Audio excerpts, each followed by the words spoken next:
Compared to last year, wheat across the state is faring much better, but UNL Extension plant pathologist Stephen Wegulo says it's now time to start scouting for disease in this year's crop. We are seeing already in southeast Nebraska, we are seeing leaf spots and powdery mildew. And just last week, we had reports of leaf rust and stripe rust in Kansas. So that means we may see the rust diseases here in Nebraska a little earlier than we usually see them. So what does that mean in terms of treating them and moving the applications up?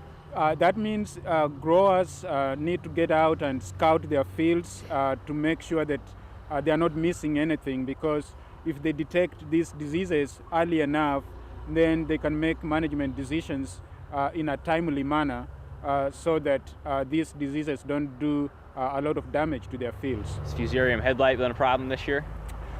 It's hard to tell at this time, but if there is moisture just before flowering, because fusarium head blight infects wheat at flowering, if there is moisture before and during flowering, then we could see fusarium head blight. But at this time, it's not. It's a little way ahead to tell. We have the fusarium head blight risk assessment tool, which is an internet-based forecasting system, and folks who can go onto the internet and see the forecast for fusarium head blight, usually starting about 10 days to 14 days before flowering. Now the field we're in is perfectly green, but there has been some concern over some yellowing in wheat in fields across the state. What's the diagnosis?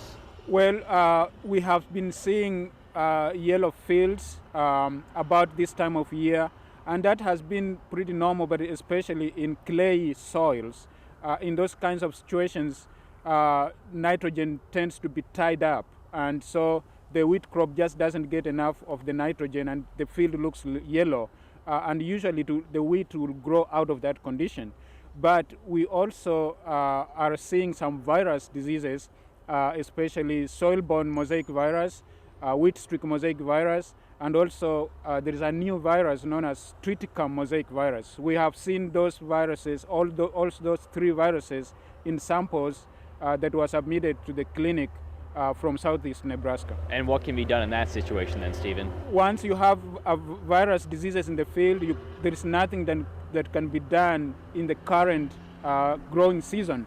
But you can do some things later in the fall or before planting that can help to minimize the damage caused by viruses. For example, wheat streak mosaic virus is favored by lots of volunteer wheat.